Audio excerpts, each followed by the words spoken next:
Hello, everyone, and welcome to Cisco Unplugged. I'm Dan Clamert, your host and also leader of the Wireless Center of Excellence here at Cisco. And this week, hard to believe we're already on episode 30. In episode 30, we're going to be discussing AI ops and assurance. And we are very fortunate to be joined by a special guest today, Richard Jang, a product manager from Cisco. And he is coming to us live here from the Bay Area, California. Welcome, Richard. How are you doing? Thanks, Dan. Great to be here. So excited to talk about all the things and all the innovations that we're building here so far on our team.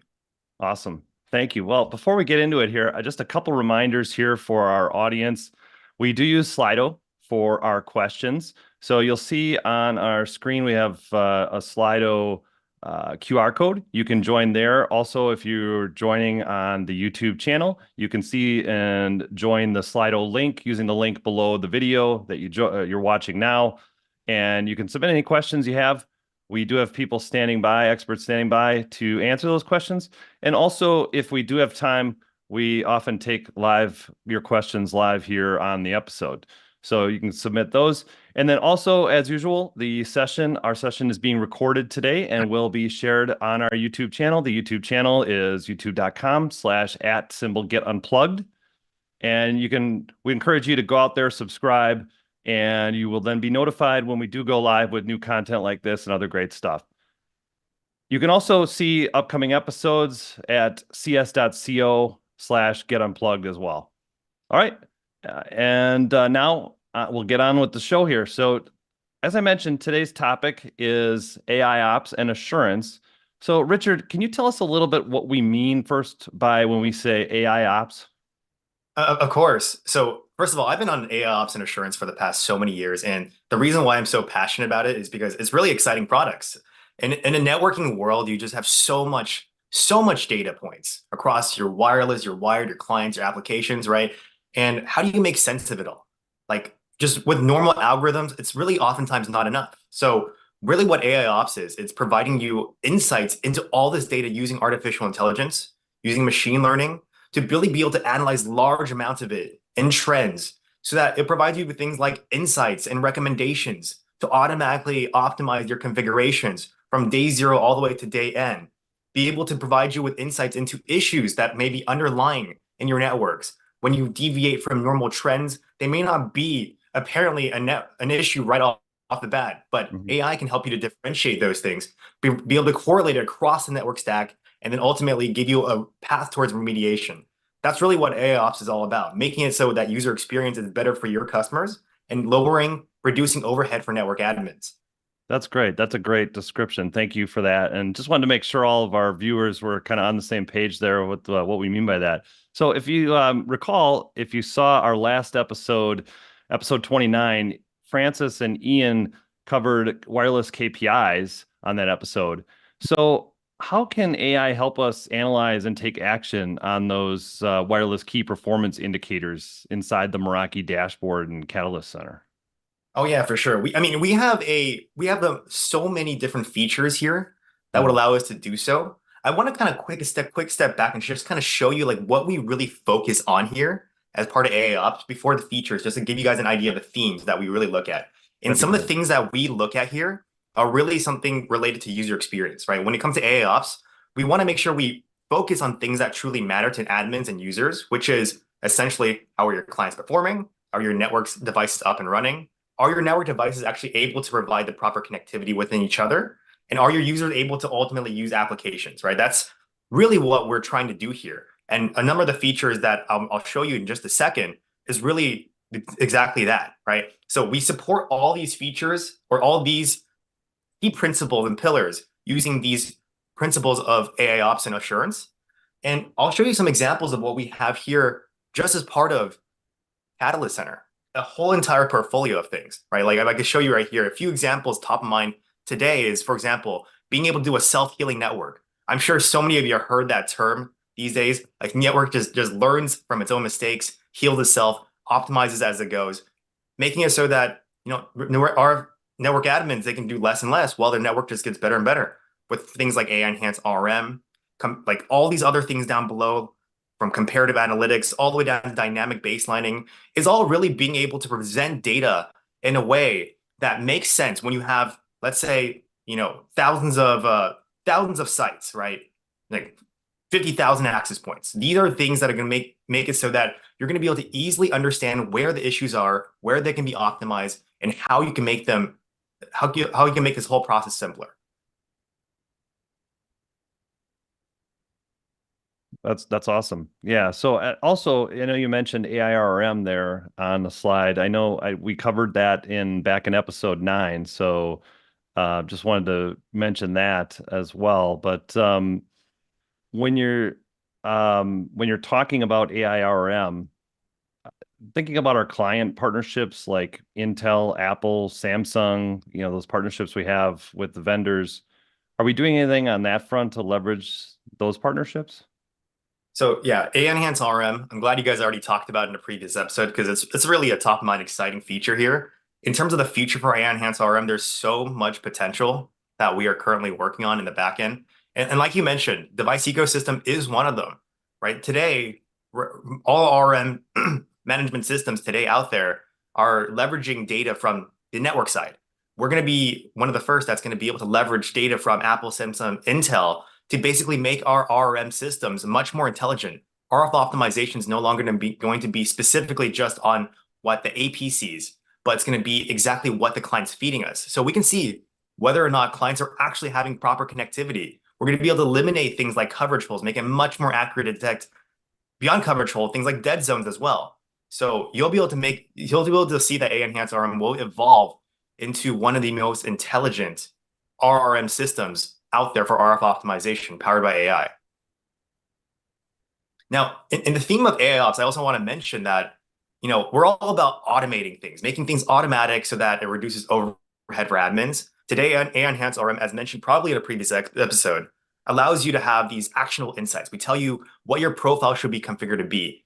I mean, ultimately, the goal is also to make it so that these things are also automatic, right? So that when an insight comes, an admin can also configure it so that these just get automatically applied to your access points, right? So, in the long term, you would be able to essentially to deploy a default profile for your RF on all your sites and just let AI Enhanced RM figure it out using data-driven analysis so that overall we can make better decisions than admins can do while they don't have to do anything at all.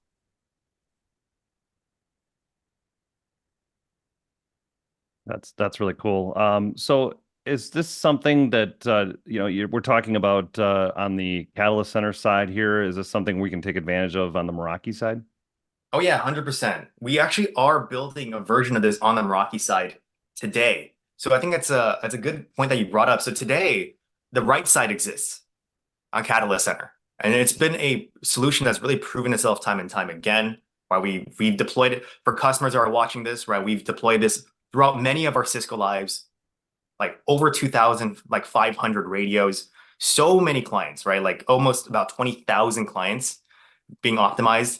Now we're bringing over the core engine of AIRM to the Meraki side as well, so that we're going to be able to leverage this trend-based RRM, right? So for those who want a quick recap, the idea of AIRM is that now you're going to be able to use 2 weeks of RF data to be able to optimize your RF. So it's really making it so that our RF optimization across both Meraki as well as Catalyst Center can really be enterprise ready for even the highest density of RF environments. So this is what we're able to do here.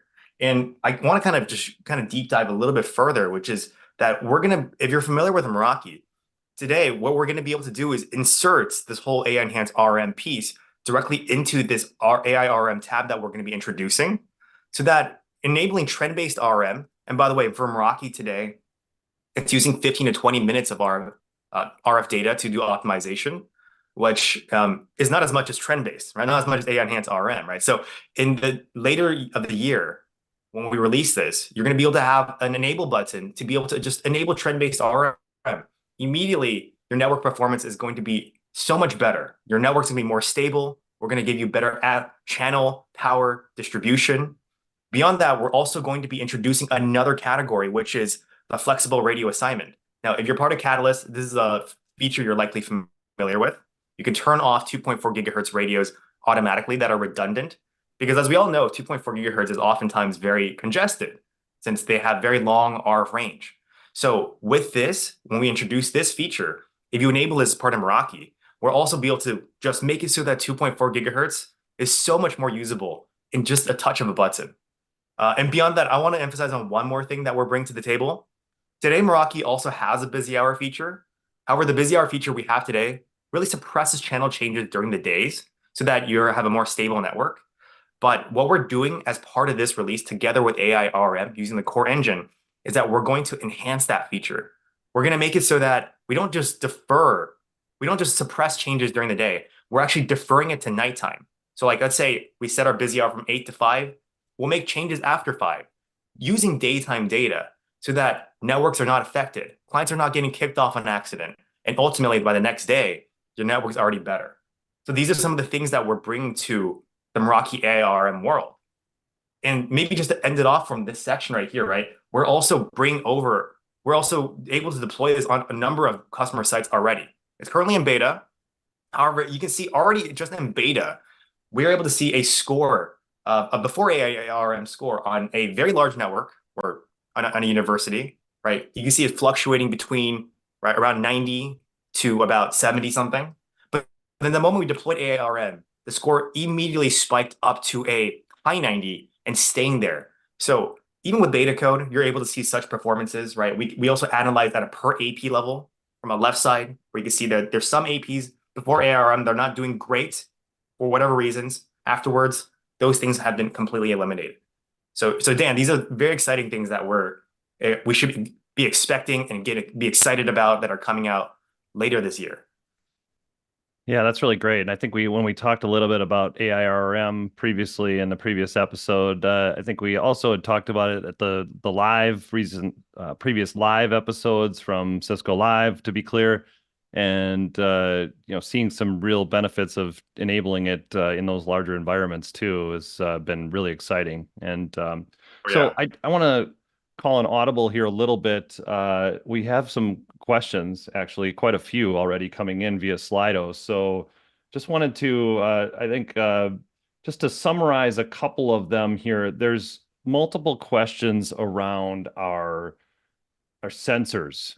So it says one of them, will you be talking about the 1800S sensor? Another one is what is the roadmap for sensors? And someone mentions that their Cisco SE is talking about YBot, and I don't see this as a good long-term plan as it's not Cisco. So I know I think you were gonna cover a little bit of Thousand Eyes and where we're going in that direction. I don't want to lead the witness, so to speak, here. But what are some of your thoughts on those couple questions? Sure. This is a very common question that we've been getting over the past many months, Yeah, and especially after we have end-of-lifed the 1800S. yeah, So what I can tell you right now is that we are working on a sensor solution. It's still being scoped in the back end. And if there's any audience currently listening right now, if you want to provide feedback, feel free to reach out to me, right? Like I'm happy to listen into on these things. But these are still things that are on the roadmap at this point in time. I can't give any concrete dates, but would love to hear feedback so that we can incorporate them into our designs. So that's pretty much the extent I'm allowed to say at this point. Dan? yeah. That's fair. That makes sense. So there's one other, actually, there's a couple other questions here, but this one is actually a comment. This one is around some feedback around DNA Center, and they would like to see a report letting them query to see which laptops are running specific driver versions, I guess, in DNA Center. So that's more of just a statement. I don't know if you have any thoughts or anything on that, or just more of a comment or suggestion. Yeah, I mean, it's something certainly possible if it's talking about things like Intel. I would have to double check to see whether or not that's actually on the roadmap, but certainly Sure. something that's possible that we could be able to do since we Yeah. have the data. And then there is a question here around back to AIRM, which was the previous subject we were just talking about here is, does AIRM or will it use the same logic for the 9800 as it will for Meraki? Yes. So the logic is going to be exactly the same, and we're literally going to be connecting to that exact same AI cloud in the backend. And that's how we're able to kind of create this new AIRF optimization so fast. by really leveraging the power of what we had before. So it's you're able to trust the system the way that we were able to trust it before on Meraki, since as I mentioned, right, deployed in so many sites so far, so many high density environments, universities that have 5,000, 6,000 access points, and so on. Nice. Thank you. Yeah, thanks for the questions here so far. These are great questions, and keep them coming in here. And so I guess back to where we were going here. I know, Richard, you had some content. I think, AI is such a hot topic. I think you had some content around the kind of how we're using that inside of Catalyst Center, and the capabilities of baselining and stuff in there. I don't know if you want to show us some more of that along those lines, or Sure. Oh yeah, for sure. There's definitely two things I would love to show everyone. yeah. For those who may not be completely familiar with Catalyst Center. I mean, one of the things I like to talk about is something called site analytics. And this is part of our AI network analytics portfolio as well, which is really being able to look at wireless experience. Like I like to say wireless experience because when I think about wireless experience is when I'm joining my phone to the Wi-Fi, how happy am I? I mean, I don't care about, oh, there's latencies dropped by a few seconds or a few milliseconds or whatever, right? I just care whether or not I can join. I can walk around. My voice doesn't drop when I'm on, let's say, my video calls. And I'm able to actually use the applications I want. That's all I care about as a user. And this is the dashboard that's going to really provide you with that view. You're going to be able to see all those things as service level agreements at the very top, things that as a user I truly care about, and then be able to use this intuitive heat map view to deep dive all the way down to where the problem is at, if there's a problem in the network. So for example, I could be looking at the global view. I'm going to be able to see whether or not what my buildings are, how they are operating. For example, building 18, building 14, all these service level agreements will be at the top right here, SLAs. And then I'm able to see which buildings and what SLAs may not be meeting the standard, right? And what I always like to say is that, oftentimes it's not your entire network that's failing. Really, it's not usually that unless you're really having a full-on power outage. Oftentimes it's one or two things. But those one or two things can really be affecting your user experience. So this allows you to really drill down into it, right? I can see if I click into it, I can eventually be able to go all the way down to a floor level view, right? It'll tell me, first of all, like, hey, for that particular site or building, if I click into it, I can go into the floor level. It'll show me what exactly is failing, right? How many onboardings is failing? What are the reasons? What's the context? What kind of access points? What kind of floors? What kind of categories? What kind of SSIDs? And then ultimately show me which access points itself are seeing the most amount of failure, while giving you context of the actual location of itself. So ultimately, right, the whole point of this site analytics brings you from a top-down 30,000 feet view all the way down to that floor level to a particular access point on a very specific location. So from a practical standpoint, this is an incredibly useful dashboard that I've seen customers just testify time and time again about how it's really useful to them in their everyday troubleshooting. Now, something else I would also like to emphasize on is another one right here called the AI-driven baseline dashboard. Now, this is available today as well. Now, and really what it is using baselining to help users understand whether or not a network's onboarding events have deviated from the normal. So when it comes to networking, it's always dynamic, right? It's always dynamic, especially let's say you're in like places where you're not in corporate. You can't control what clients are coming to the network. Let's say a store. You're always going to see some level of anomaly. Someone can come in with a very, very, very old device. There's nothing you can do about it with a network admin. They try to join and it fails, right? So some level of failure, I don't like to say that, is sometimes expected, right, in those kind of environments. And what we care about as admins really is it failing more than normal, right? Is it really deviating from the normal trend, right? And those are the things that this AI-driven baseline dashboard is going to be able to allow you to see. So for example, in this dashboard, all these circles right here are representing buildings, and the ones that are in red are representing the buildings that have deviated from the trends for onboarding, right? And this is things like onboarding time, onboarding failures, right? So like say we go ahead and click into any of these, it'll bring you into a chart that shows you all the KPIs that we're measuring, right? Time, failure, DHCP, so on. And you'll be able to see the green area right here represents the normal acceptable area that we're able to deviate from. If it deviates out of this, it means that, wow, hey, something really big is happening.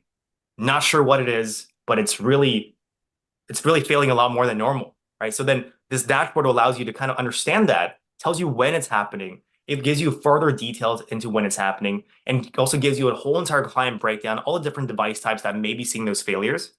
So it's really a visualization that without AI and without this more complex visualization is really difficult to see. You're not able to analyze the 4 weeks of data to be able to understand this data. So that's what our AI dashboards here on Catalyst Center are really all about, making sense of these millions of data points and putting it in a way that's intuitive for users to understand.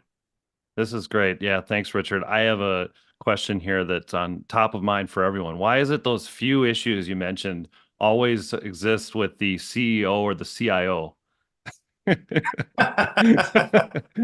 know, right? It just tends to it's like Murphy's Law, this kind of things Exactly. always just tend to happen, right? I'm just kidding. But around, so we have a future episode coming up on Wi-Fi 7.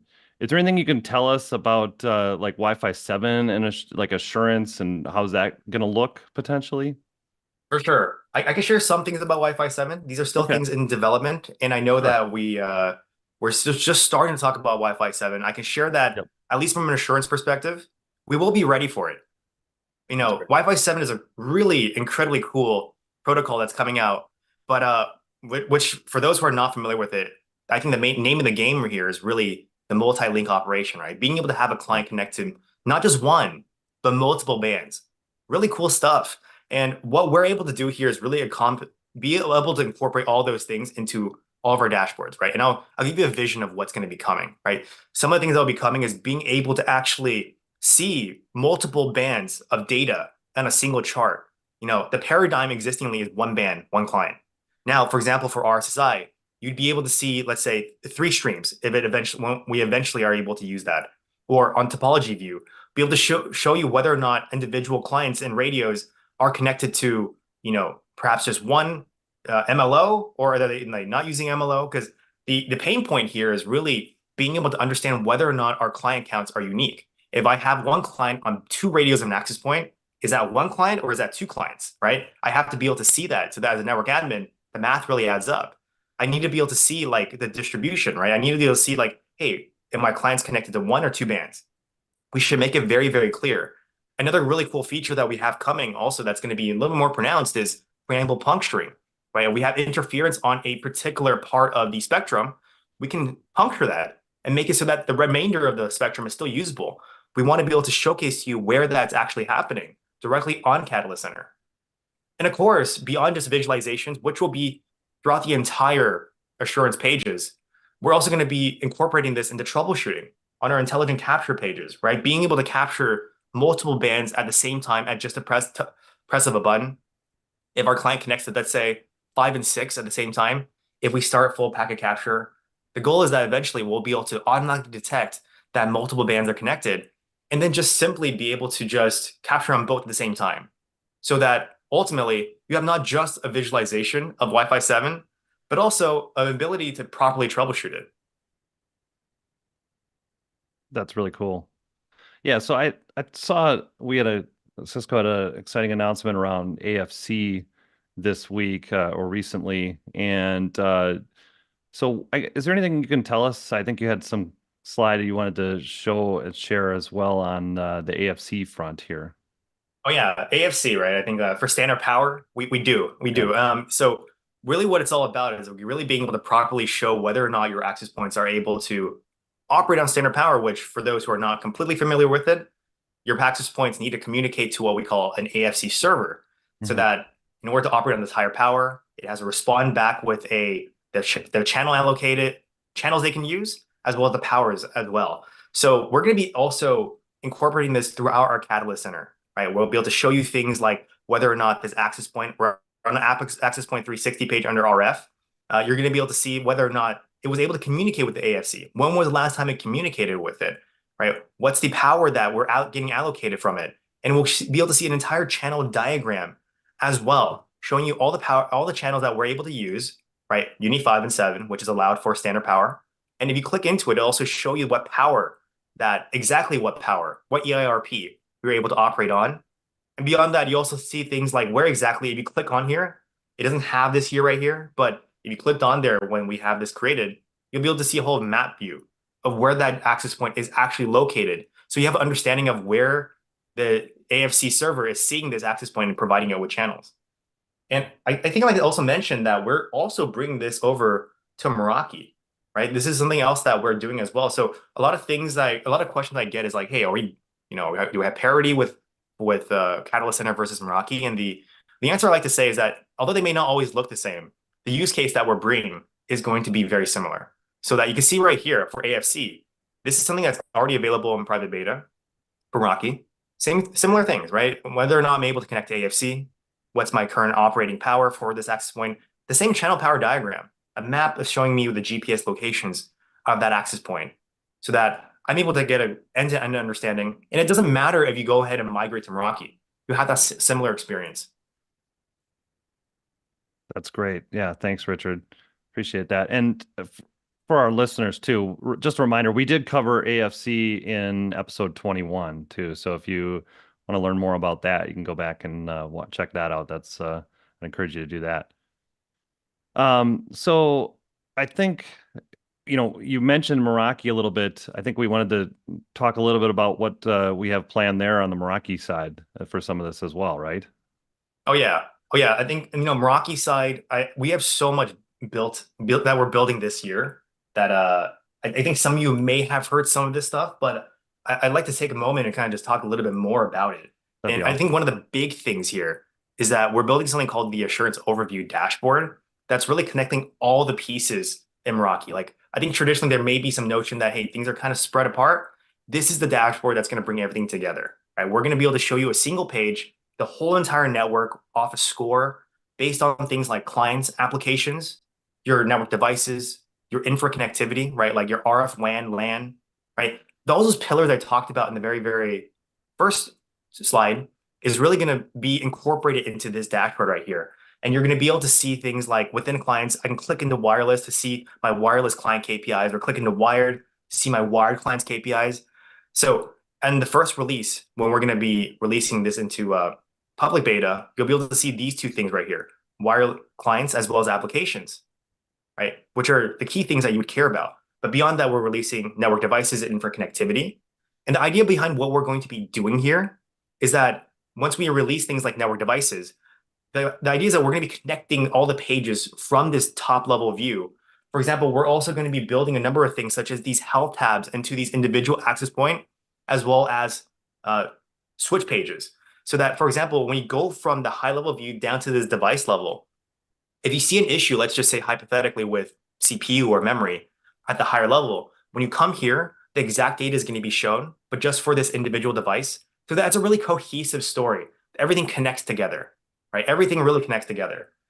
And there's one more thing I would love to talk about, which is something that we're going to be having demo ready as part of Cisco Live, which is our Thousand Eyes integration. Now, applications is really what users care about, right? I really just care about whether or not I'm able to use what I want to use. So another thing that we're going to be bringing and incorporating as part of this page, if you have a Thousand Eyes integration, is seeing individual applications, how they're performing, and whether or not let's say they're not performing well for whatever reason. This is just an example. I'm not saying that this one doesn't usually perform well, but the question is whether or not is it an internet problem? Is it an application server problem? I mean, like if you don't have Thousand Eyes, it's really a black box oftentimes, right? We just, oh, the WAN's not working. I don't know. But now you're going to be able to have the hop by hop analysis and see that, hey, there's a slow response time to the application, or the response rate is slow for the internet, or there's a lot of jitter, right? This is what you're going to be able to see with our Thousand Eyes integration. Very clear view. And you're going to not only be able to see this on our overview dashboard, but you're also going to be able to see this on our single individual client device, right? I'm looking at this client right here. I'm able to see that, hey, these are all the top applications I'm using, and I can see immediately which applications are not performing as well. So really, really powerful stuff here, Dan. That's awesome. Do we have something similar on the Catalyst Center side?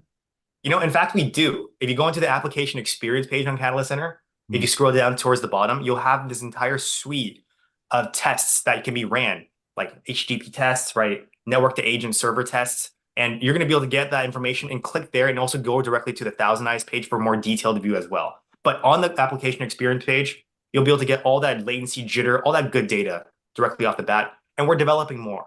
So users should definitely expect to see more in the upcoming releases. Nice. Yeah, we actually have a live question on Slido here too. Do I need a specific router or switch to use Thousand Eyes integration? So for the Thousand Eyes integration here, you are going to need an MX. And today, you're going to either need to use the SD-WAN Plus license or the MX Advanced Security license. So today, it's built into the Thousand Eyes Enterprise Agent of MX. Okay, great. Thanks. I know Meraki is known and loved for its ease of use. So what else are we doing on that side as far as making troubleshooting even easier and more intuitive?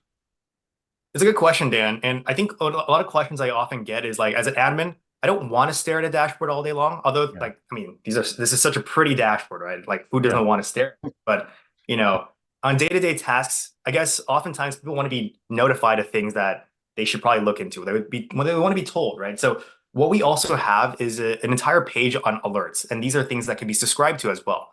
But off the bat, the way that we kind of do things is that we want to provide you with an ability to understand what do you truly need to care about at this point in time. I get the health score had dropped, but what's the actual problem?